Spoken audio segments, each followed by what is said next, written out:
প্রিয় দর্শক, দৈনিক বাংলাদেশ মিডিয়ার পক্ষ থেকে স্বাগত জানাই। আপনাদের সঙ্গে আছি মোহাম্মদ আলী হোসেন সরকার। আমরা আছি সুনামগঞ্জ জেলার তাহারপুর থানা এলাকায়। তো এই তাহারপুর থানা এলাকা মানে টেকের ঘাট লাকমাছড়া পর্যটক এলাকা আছে। আমরা এই জায়গায় আছি। এই জায়গায় আপনারা যে দেখতেছেন মানে ঝর্ণা, এই ঝর্ণা দিয়ে কিন্তু পানিগুলো মূলত মানে আসতেছে ইন্ডিয়া থেকে। আর আমরা কিন্তু আছি ওপারে। আমরা আলো ভোগ করতেছি মানে হপারের। যেরকম আমরা আছি বাংলাদেশে, আর লাইটের যে আলোটা আছে এই আলোটা কিন্তু মূলত মানে ইন্ডিয়ার যে সীমারেখা যে বর্ডার আছে ওদের এই সীমানার ভিতরে কিন্তু এই লাইট গুলো মানে জ্বলছে। আর এই লাইটের আলো গুলো কিন্তু মানে আমাদের দেশে আমরা কিন্তু মানে পাচ্ছি। তো এই জন্য জল দূষণের মতন মানে যেরকম এই লাইটের আলো গুলো মানে পানির উপরে মানে মানে পড়ছে। আর এই পানির থেকে কিন্তু মানে যে রূপসী বাংলার যে একটা মনে করেন মানে রেখা, আর যে রূপ নিয়ে মনে করেন মানে এই রূপ কিন্তু মনে করেন আমরা কিন্তু আপনাদেরকে মনে করে দেখাচ্ছি যে ওখানে মোটামুটি মানে সন্ধ্যা 6:45 বাজে। তো এই টাইমে কিন্তু মানে এই জায়গায় আপনার লাইটের আলো গুলা খুব সুন্দরভাবে জায়গায় মানে পড়ে। আর তার এই আলোগুলা পড়ার কারণে কিন্তু এই জায়গার যে পরিবেশটা আছে আর এটার যে মনে করেন রূপটা আছে এটা কিন্তু একক সময় কিন্তু মানে একক ধরনের মানে রূপ আকৃতি করে। যেরকম মানে সকালে ওর এক ধরনের মানে রূপ থাকে, দুপুরে এক ধরনের রূপ থাকে, বিকালে এক ধরনের রূপ থাকে।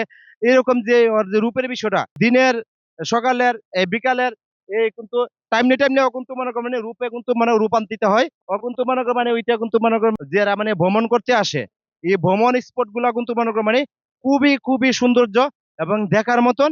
পর্যটকেরা কিন্তু নিজের দেশে এইরকম মানে ভ্রমণ স্পট আছে এগুলো নিয়ে কিন্তু আমাদের বাংলাদেশি পর্যটকেরা আছে, ওরা কিন্তু গর্ব করে।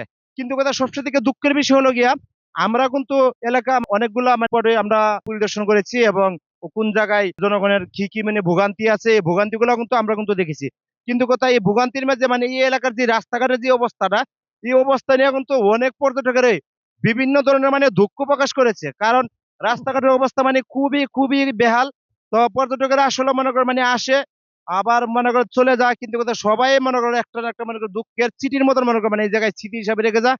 যেরকম রাস্তা, একটা ব্রিজ আছে যে ব্রিজটা মাঝে দিয়ে ভাঙ্গা, পর্যটকেরকে মানে নামতে হয় গাড়ি থেকে নামার পরে কিন্তু আবার গাড়ি থেকে মানে উঠা লাগে। এরপরে কিন্তু গাড়ি আস্তে আস্তে করে মনে করে ভাঙ্গা দিয়ে মানে পার হচ্ছে।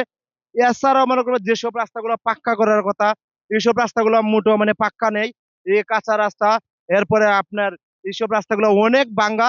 আর এই ভাঙ্গা রাস্তা দিয়ে কিন্তু পর্যটকেরা আসার সময় কিন্তু গাড়ি অনেক জাঁকা করে করে কিন্তু অনেক পর্যটক কিন্তু অনেক সময় মানে অনেক ব্যথাও পাচ্ছে। বাংলাদেশ সরকারের কাছে পর্যটকদের মানে যেটা চাওয়া, বাংলাদেশ সোনার বাংলাদেশ, দেশ যেরকম সুন্দর এবং বাংলাদেশের মানুষও অনেক পরিশ্রমী প্রতিভাবান, কিন্তু কথা যেন সরকার অবশ্যই অবশ্যই নজরদারি করে বাংলাদেশের পর্যটক এলাকার রাস্তাগুলোর দিকে।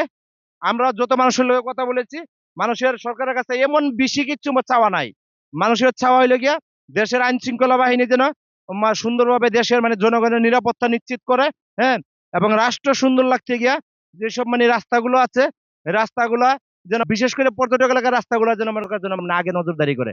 প্রিয় দর্শক, দৈনিক বাংলাদেশ মিডিয়ার সঙ্গে থাকার জন্য ধন্যবাদ। আপনাদের সঙ্গে ছিলেন মোহাম্মদ আলী হোসেন সরকার। দৈনিক বাংলাদেশ মিডিয়া, সত্যের সন্ধানে সারাক্ষণ।